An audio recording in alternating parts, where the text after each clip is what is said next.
It's Monday, February 18th. This is PSN News. Tonight we'll bring you more details on the new Penn State program, THON Nation, as well as details on President Trump's declaration of a national emergency. We also have more on the backlash that Penn State faced for approving a sexist ad, as well as new information about the Jussie Smollett investigation. Stay tuned.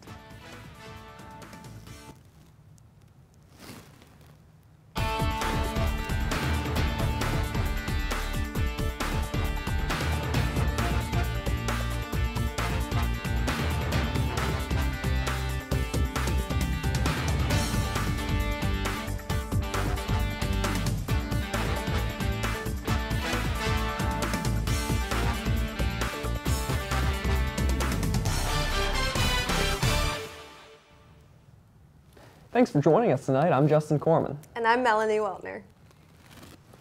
Snap Pizza remains closed Monday after the discovery of a broken air ventilation system. The popular chain, known for its custom personal pizzas, closed by the order of the State College Borough Division of Neighborhood and Community Services on February 14th.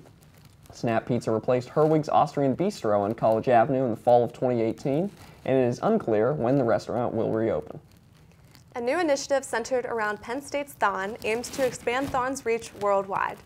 THON Nation is centered around communicating with alumni of how they can be involved in THON post-graduation, such as hosting their own fundraising events. Leaders of this new initiative hope it will boost involvement in current third-party fundraisers and encourage new ones in areas outside of Central PA. Lulu Ham, THON's 2019 Alumni Engagement Director, expressed the ultimate goal of THON Nation as, quote, to show alumni that although THON lasts for 4 years as a student, it's an event we'll always carry with us, end quote. State College police are searching for a man who they say stole from McClanahan's in downtown State College. The retail theft occurred on January 11th, and the suspect is described as a white male with a reddish-brown beard wearing a green jacket with a baseball cap. Anyone with relevant information is being asked to contact police. A pregnancy resource clinic ad printed in the toilet paper publication has sparked controversy. The ad contains imagery of a caricature of Superwoman accompanied with the headline, "Do you wonder what that woman gave you? It could be an STI. Get tested." Students took to Twitter to express their frustrations with the ad, stating it was blame-shifting by perpetuating sexism and questioning how an ad like this was allowed by Penn State to be ran in the first place. The university has since taken down the ad and stated they are in the, quote, process of reviewing their guidelines and procedures, end quote. Stay tuned, because after the break, Natalie Graham will bring you the latest in entertainment news. These are really good. You act surprised.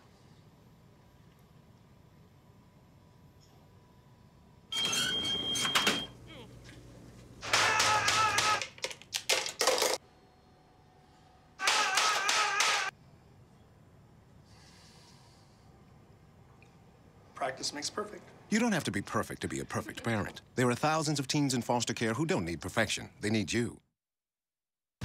All right, you ready for some baseball trivia? Let's do it. What year produced the most no-hit games in the big leagues? 7 no-hitters in 1990. Wow, that's right. Now a question that's not trivial. How many children will witness bullying this year? Huh. The answer? 3 out of 4. 75%? That's Wow. right. How many of them will say something? Kids want to help, but don't know how. Teach them how to stop bullying and be more than a bystander at stopbullying.gov. Pretty much a good day for me would be people leaving their hands off of me. I'm always called names. Everywhere that I go, there's always someone calling me names, calling me gay. I've been choked, thrown up against a wall, punched. Nobody's ever tried to help me.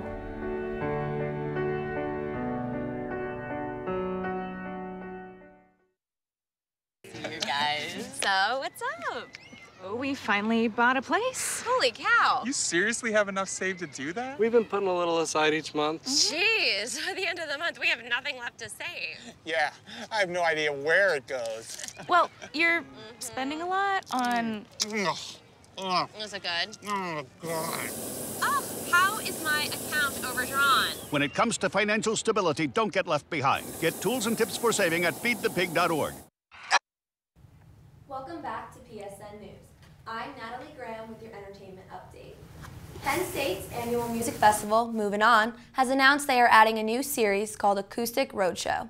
Acoustic Roadshow is a collaboration with Moving On and the Association of Resident Hall Students, which gives students the chance to listen to live music in their dorms.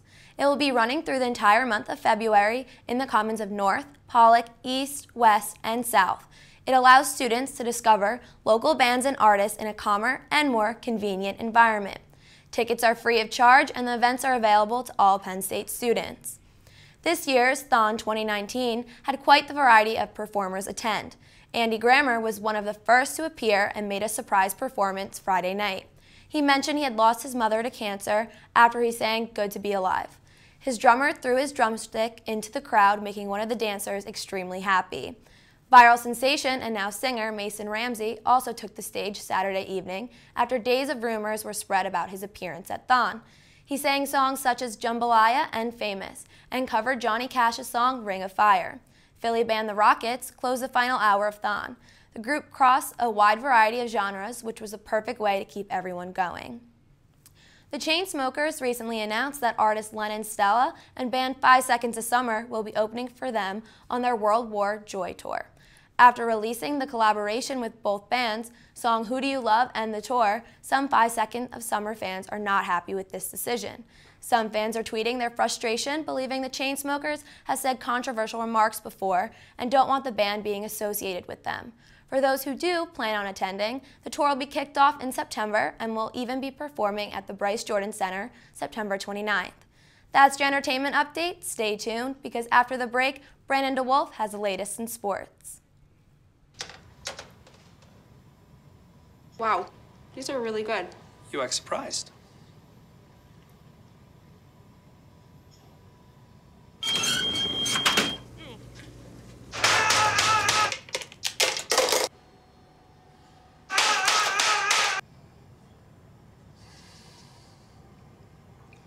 Practice makes perfect. You don't have to be perfect to be a perfect parent. There are thousands of teens in foster care who don't need perfection. They need you.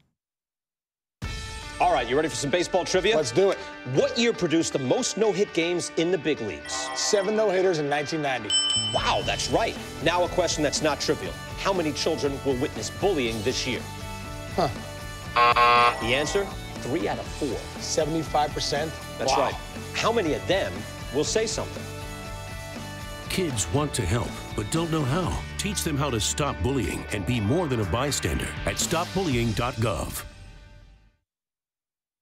Pretty much a good day for me would be people leaving their hands off of me.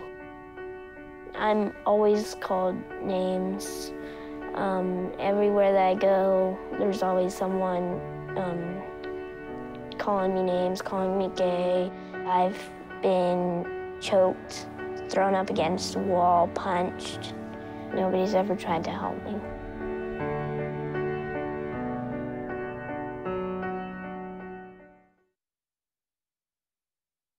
So good to see you guys. So, what's up?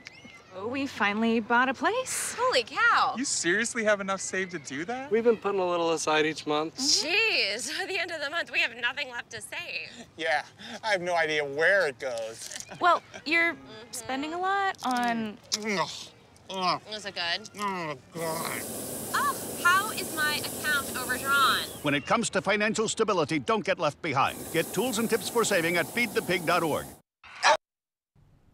Welcome back to PSN News. I'm Brandon DeWolf with your sports update. #1 men's wrestling defeated 19th ranked Illinois this weekend, clinching a share of the Big Ten title. After losing the first match, senior Scott Stossel filled in at the 133-pound class and got the first win for the Lions. It was smooth sailing after that, with Nick Lee and Brady Berg both earning wins to put Penn State up 12-6. The #1 ranked Murderers Row of Jason Nolf, Vincenzo Joseph, Mark Hall, and Bo Nickel all earned victories to essentially win the meet, before heavyweight Anthony Casser closed the match with a pin. This is Penn State's 6th Big Ten title, having won or shared the previous 4. Penn State ends the dual meet season on its senior day, Sunday, February 24th, in Rec Hall. Men's lacrosse moved up to #2 in the polls after a 17-4 victory over Stony Brook this weekend. The Lions are averaging over 20 goals per game this year while holding their opponents to only 7. They are #2 in scoring margin at 13.33. The Lions are also second in the nation in saves, averaging 17 saves per game. Penn State has an impressive 38 assists on the season, resulting in 62.3% of their goals. They now trail only Loyola Maryland in the polls. The Lions' next game is at number 7 Yale on Saturday, February 23rd at 1 p.m. The NBA All-Star Game was this weekend, with Team LeBron getting the 178-164 victory. It was another highlight-filled weekend with Steph Curry, Paul George, Kevin Durant, and LeBron James having a number of circus alley-oops and deep threes.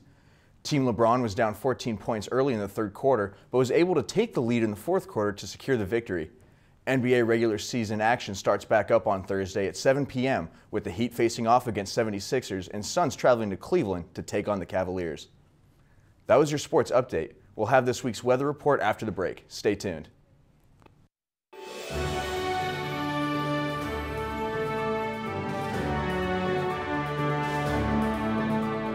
From the students of Penn State Meteorology, here is your Penn State Campus Weather Service forecast. And a very good evening, Center County. I'm student meteorologist Christopher Tate here with the latest look at your weather forecast. We hope you all had a safe and fun THON weekend. And as you're recovering, let's take a look at your weather headlines. Tuesday should actually be a fairly pleasant day by Pennsylvania standards. We're looking for partly cloudy skies throughout most of the day in advance of another winter storm making its way into the region on Wednesday. I'll time that out for you in just a moment. And then this weekend, not a total washout on Sunday, but we are expecting another storm system that should bring just primarily rain. I'll show you that in just a moment. In the meantime, let's time things out for you with this storm coming in on Wednesday.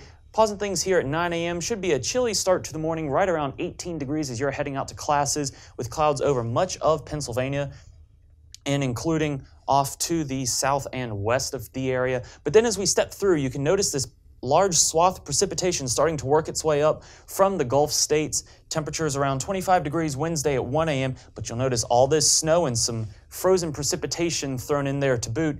That's going to be overspreading our area as we step into a Pennsylvania view. Wednesday by noon, we're looking for snow across large swaths of Pennsylvania, mixed precipitation out to the west, and maybe also down by Philadelphia in the southeast. Notice temperatures are going to be staying below freezing for much of the day on Wednesday, so anything that does fall will likely be frozen. And then as we continue into the overnight hours Thursday, pause things here at 3 a.m. You'll notice that this particular computer model, which is just one of many solutions, has rain across all of Pennsylvania at this hour. But you'll notice State College very close to that freezing mark. So 1 or 2 degrees either direction could mean the difference between rain and possibly additional snow accumulation in the region. Eventually that system does clear out. Clouds overtake the region on Thursday, but then by Friday, shaping up to be a fairly pleasant day, maybe a touch on the cool side, 34 degrees as we start Friday afternoon.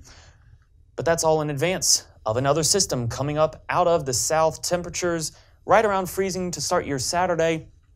They'll warm up just in time for this rain to overtake the area by Sunday afternoon. We are expecting widespread rain across much of the mid-Atlantic, mixed precipitation and snow off into the interior northeast. But for tonight, we're looking for a low temperature tonight right around 18 degrees under mostly cloudy skies, light northwesterly winds between 5 and 10 miles an hour. So make sure you do have a heavy coat because it is going to feel like the lower and mid-teens if you're going to be out tonight. And for your Tuesday, temperatures climbing above freezing, 35 degrees, patchy skies, a mix of sun and clouds, northwest winds staying right there around 5 to 10 miles an hour. But then as we take a look at the rest of your Campus Weather Service 7-day forecast, you see just what I was talking about. Wednesday, temperatures are going to be rising throughout the day after this storm system moves through. So temperatures are going to be rising overnight Wednesday into Thursday. Thursday, we're looking for a high right around 38 degrees with a slight chance of some morning rain as that system does leave the area. Then we have a little bit of warming to start your weekend. Friday and Saturday climbing into the 40s. Sunday, also a decent chance of making it into the low 40s with a chance of rain, as I pointed out earlier.